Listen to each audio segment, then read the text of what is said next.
paz do Senhor, queridos, bem-vindos ao estudo de mais uma lição da Escola Bíblica Dominical. Hoje estudaremos a lição 13 com o seguinte tema: a cidade celestial. O sonho da casa própria, o aconchego do lar, o afeto da família nos remetem à promessa de Cristo que disse: na casa de meu Pai há muitas moradas, se não fosse assim, eu vou-lhe teria dito, vou preparar-vos lugar. Todo ser humano almeja ter um lar permanente e feliz.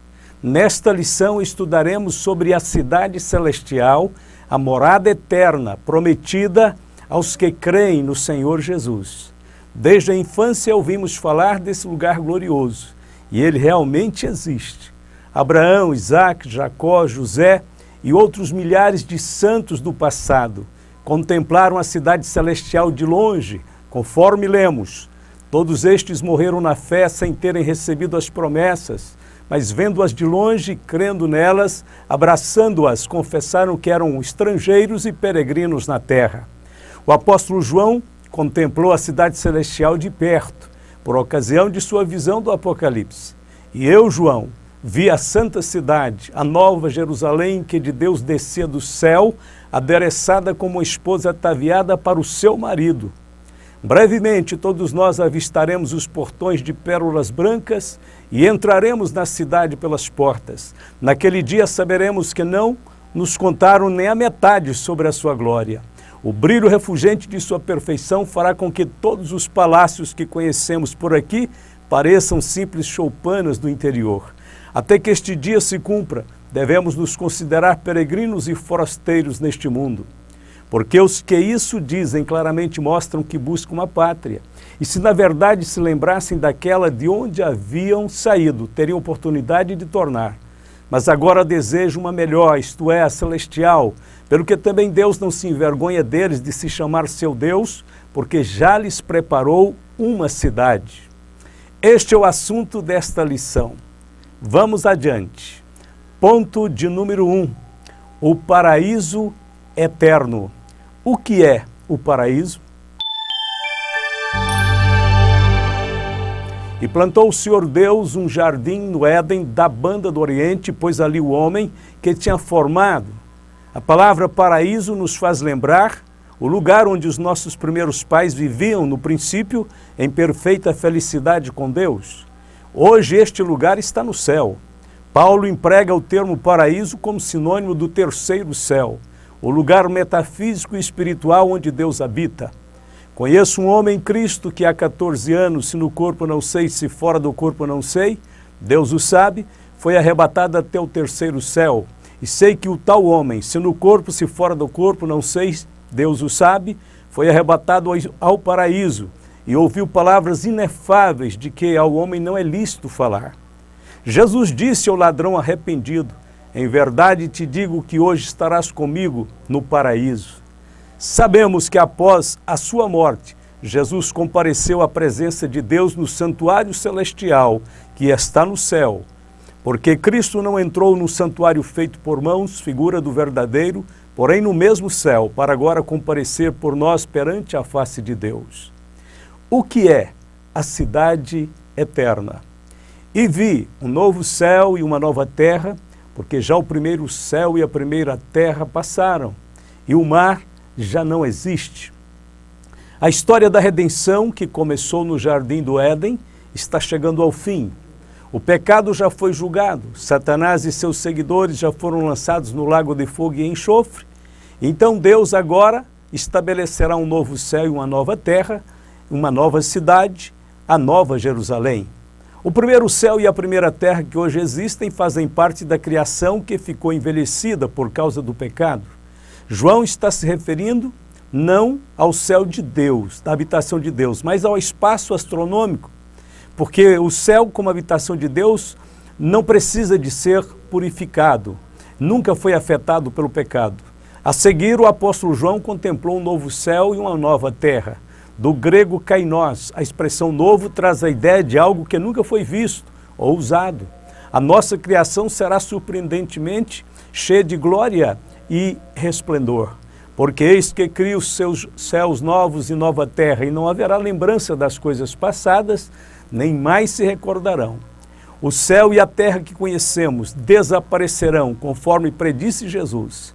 O céu e a terra passarão, mas as minhas palavras não hão de passar. O apóstolo Pedro também profetizou: mas nós, segundo a sua promessa, aguardamos novos céus e nova terra, em que habita a justiça. O lar dos salvos será um lugar totalmente redimido de qualquer mácula ou impureza, sem qualquer semelhança com o mundo antigo, visto que Deus garantiu: eis que faço nova todas as coisas. E eu, João, vi a santa cidade, a nova Jerusalém, que de Deus descia do céu, adereçada como uma esposa ataviada para o seu marido. A seguir, João teve a visão da cidade celestial, a Jerusalém que de Deus descia do céu sobre a Jerusalém terrestre. E será este lugar o lar dos redimidos a partir do milênio. E a cidade estava situada em quadrado, e o seu comprimento era tanto como a sua largura. E mediu a cidade com a cana até 12.000 estádios, e o seu comprimento, largura e altura eram iguais. E mediu o seu muro de 144 côvados, conforme a medida de um homem, que é a de um anjo. Essas medidas da cidade, como estão reveladas no Apocalipse 21, correspondem a 2.240 quilômetros de largura, comprimento e altura. São mais de 5 bilhões de quilômetros quadrados, ou seja, 2/3 do tamanho do Brasil, com muros de 70 metros de altura. A localização não é revelada de modo específico, porém sabemos que no milênio esta cidade pairará nas alturas como um enorme satélite, ficará próxima da terra, mas não fará parte da terra. As nações da terra andarão sob a sua luz, e se indica que ficará por cima das nações. Sobre isto profetizou Isaías: e acontecerá nos últimos dias que se firmará o monte da casa do Senhor no cume dos montes, e se exalçará por cima dos outeiros, e concorrerão a ela todas as nações. E virão muitos povos e dirão: vinde, e subamos ao monte do Senhor, à casa do Deus de Jacó, para que nos ensine o que concerne aos seus caminhos, e andemos nas suas veredas, porque de Sião sairá a lei, e de Jerusalém a palavra do Senhor. A nova Jerusalém ficará suspensa e cobrirá todo o Oriente Médio com a sua sombra. No final, essa cidade ficará para sempre na nova terra. Nesse tempo, o céu e a terra se unirão, formando uma mesma grei. Haverá uma impressionante fusão cósmica, impossível de ser plenamente compreendida, até que ela se cumpra, conforme lemos. E ouvi uma grande voz do céu que dizia: eis aqui o tabernáculo de Deus com os homens, pois com eles habitará. E eles serão seu povo, e o mesmo Deus estará com eles e será o seu Deus. Quando a eternidade começará? Pedro disse: antes crescei na graça e conhecimento de nosso Senhor Jesus e Salvador Jesus Cristo, a Ele seja dada a glória, assim como agora, como no dia da eternidade. Amém. Entendemos que o tempo cronológico, que é o Cronos, será computado até o final do juízo do grande trono branco. Após esse juízo, o tempo cronológico dará lugar ao eterno e perfeito estado. Conforme escreveu Pedro, a partir de então tem início o dia da eternidade. A cidade celestial baixará de vez sobre a nova terra, cujo relevo estará completamente modificado. A cidade dos redimidos será a capital do universo, porquanto ali estará o rio puro da água da vida e o trono de Deus e do Cordeiro. Seus cidadãos serão todos reis e sacerdotes. Eles dispensarão ao mundo os benefícios da graça de Deus. Por esse motivo é que os reis da terra a ela trarão a glória e honra das nações. Não sabemos se nesse tempo haverá pessoas em corpos de carne e sangue. Nada é dito sobre o assunto. Todavia temos a certeza de que haverá nações sobre a face da terra que dependerão da ministração vinda da cidade celestial. Estas nações receberão da cidade santa não apenas bênçãos espirituais, mas também materiais, porquanto as folhas da árvore são para a saúde das nações. E ainda, as nações andarão à sua luz. Ponto de número 2. o eterno e perfeito estado. O estado perfeito à luz da doutrina bíblica. Arrependei-vos, pois, e convertei-vos, para que sejam apagados os vossos pecados, e venham assim os tempos do refrigério pela presença do Senhor. E envie ele a Jesus Cristo, que já dantes vos foi pregado, o qual convém que o céu contenha até os tempos da restauração de tudo, dos quais Deus falou pela boca de todos os seus santos profetas desde o princípio. Desde a fundação do mundo, Deus tem estabelecido um plano de restauração.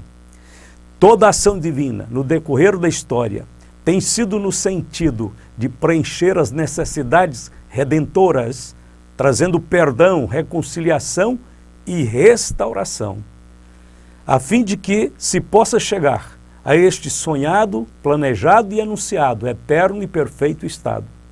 Essas necessidades redentoras foram devidamente preenchidas por nosso Senhor Jesus Cristo.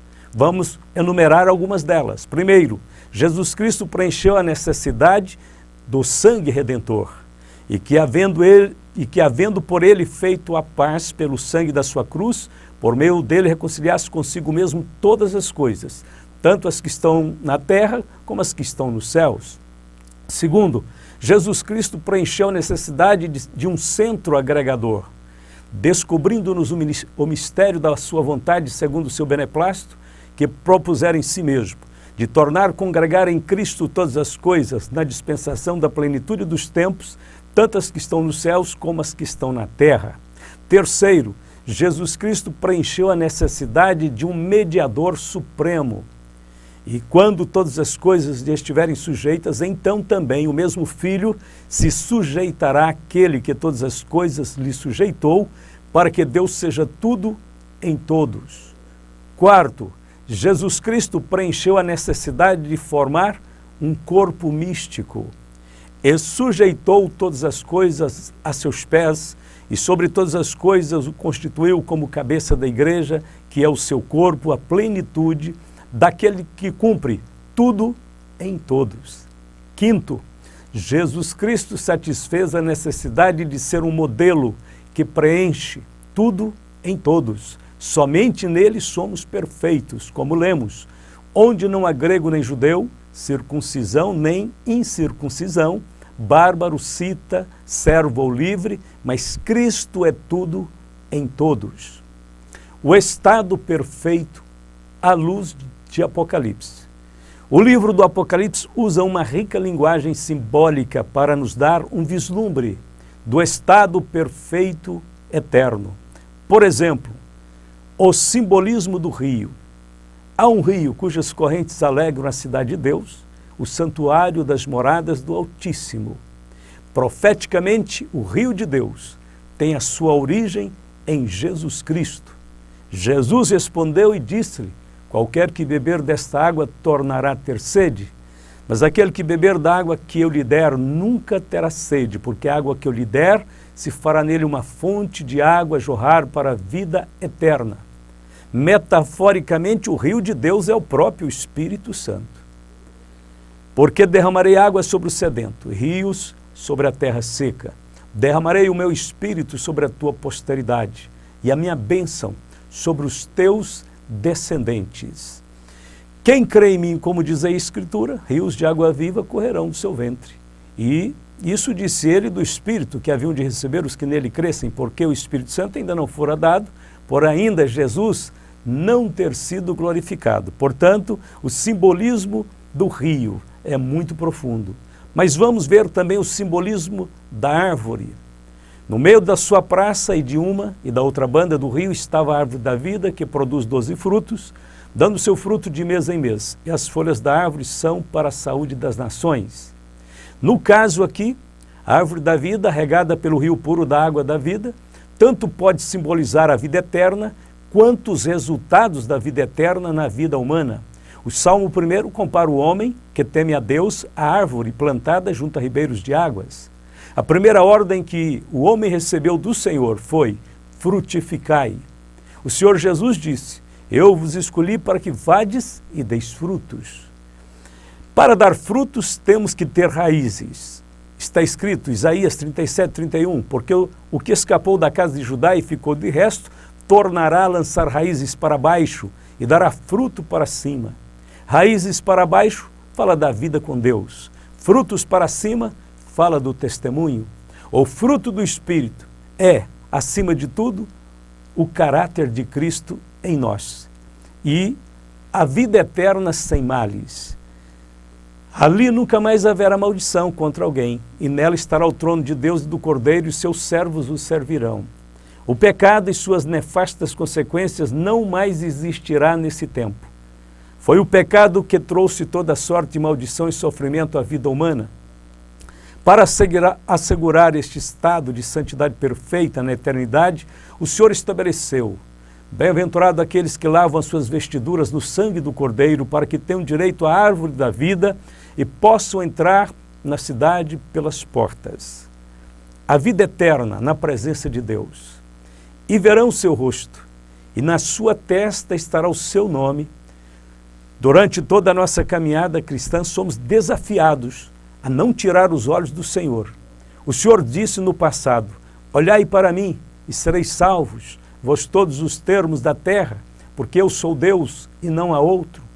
Na nova aliança, a ordem se repete, olhando para Jesus, autor e consumador da fé, o qual pelo gozo que lhe estava proposto suportou a cruz, desprezando a afronta, e assentou-se à destra do trono de Deus.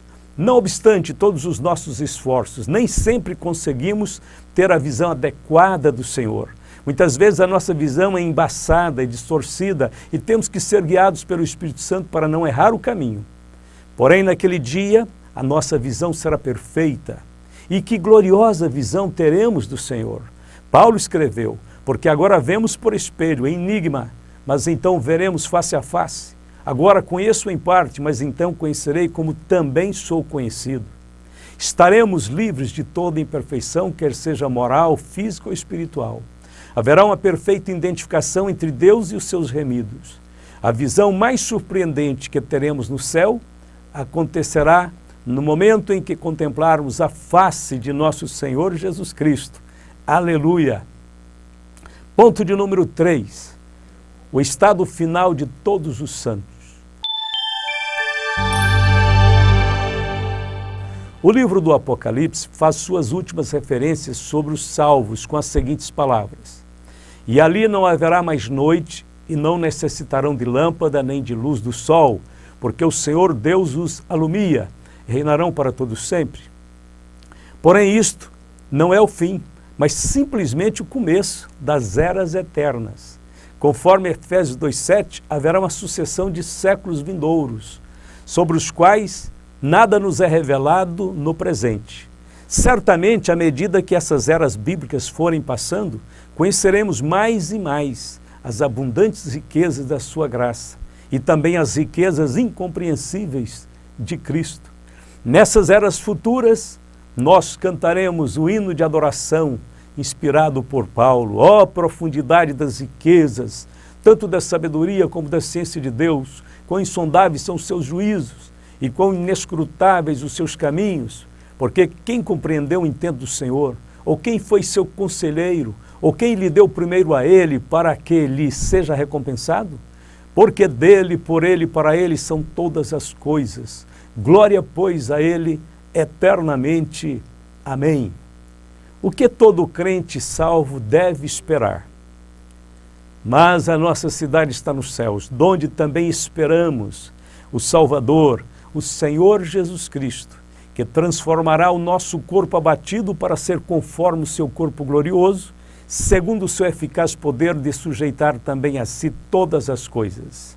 Viveremos todos em unidade, procurando guardar a unidade do Espírito pelo vínculo da paz.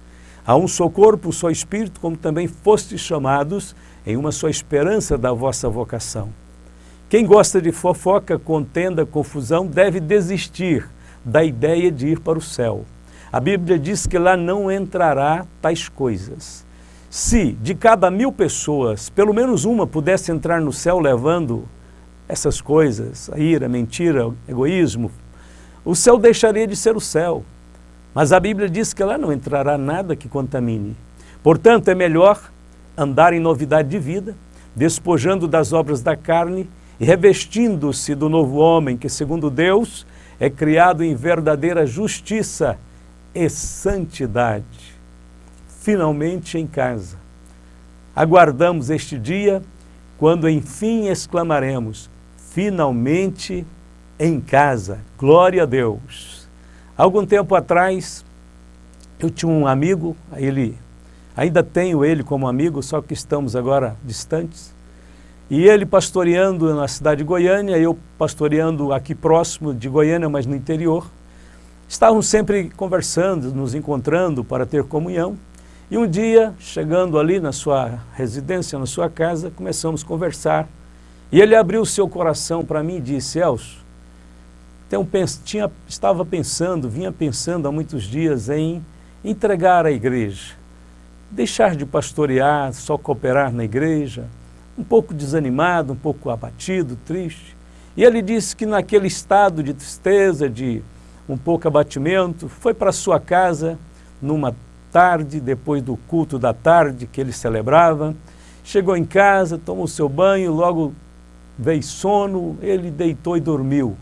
E à noite Deus lhe deu uma revelação em sonhos. E naquele sonho ele se achava no céu, recepcionado por um anjo que caminhava com ele, e ele estava admirado de ver toda a beleza, toda a glória, toda a grandeza daquele lugar excelente e maravilhoso. E ele percebia e via pessoas por todos os lados, alegres, mas alguma coisa chamou a atenção dele. Ele viu um grupo de pessoas num determinado lugar, um pouco ali à frente, que estavam exuberantes, cheios de uma alegria indescritível. E ele ficou parado e perguntou ao ser angelical: por quê? Todos estão alegres, mas aquele grupo está exuberante, está extremamente feliz e alegre. E o anjo olhou para ele serenamente e disse: aquela ali é a alegria do dever cumprido. E ele, é claro, acordou e pôs-se a orar. Existe uma alegria exuberante, existe uma experiência, um estado de exclamação e de elevação que alguns experimentarão de forma mais profunda no céu. Quando falamos de descanso, subentende que cansamos, que ficamos cansados. Muitas pessoas estão de braços cruzados, estão comodamente nos seus ninhos e o mundo está perecendo. Ele não está trabalhando para o reino, ele não está desgastando pela obra do Senhor, ele não está dando a sua vida de uma forma mais completa para Deus. Como falar em descanso se não cansarmos? Como falarmos em recompensa se não trabalharmos? Como falarmos de uma alegria exuberante na eternidade se não tivermos uma história que nós escrevemos à base de esforços, lágrimas, tristezas, renúncias, para termos a sensação gloriosa da recompensa? A alegria do dever cumprido. Isso também me fez estremecer quando ele me contou. Aquele amigo me disse aquilo e isso foi muito forte para a minha vida também. Porque, olhando para dentro de nós, será que estamos cumprindo o nosso dever? Vamos cumpri-lo até o fim? Vamos até a última hora, servindo, glorificando a Deus com alegria, com entusiasmo? Há uma alegria reservada no céu de uma forma muito elevada para aqueles que cumprem o seu dever, para aqueles que levam até o fim a chama desta palavra, deste evangelho. Então, querido irmão, amigo, todos que estão aprendendo essas lições maravilhosas, lembre-se, a cidade celestial será o nosso descanso. Mas o profeta diz: aqui não é o vosso descanso. Por enquanto não. Levantai-vos e andai. Vamos para a conclusão desta lição. Nesta série de estudos, nós aprendemos muita coisa. Estes ensinos nos fizeram sentir mais perto do céu. Creio que nunca mais seremos os mesmos depois de tudo o que ouvirmos. O Senhor, com certeza, esteve trabalhando eficazmente, profundamente em nossas vidas, para nos tornar adequados para o céu. Não dá mais tempo para pensarmos em tesouros aqui nesta terra. O Senhor está voltando.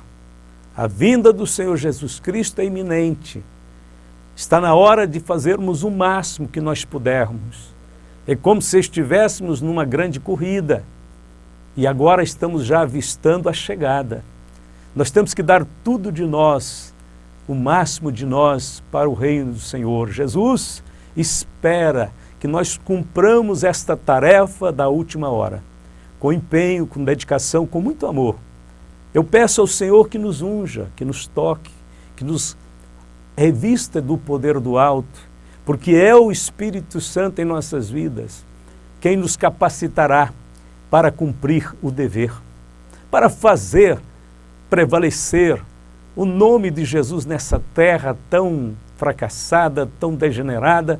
Só existe um farol nesta terra, e este farol está na igreja, está na nossa vida. O Senhor disse que somos como astros num mundo escuro, num mundo de pessoas perversas e más.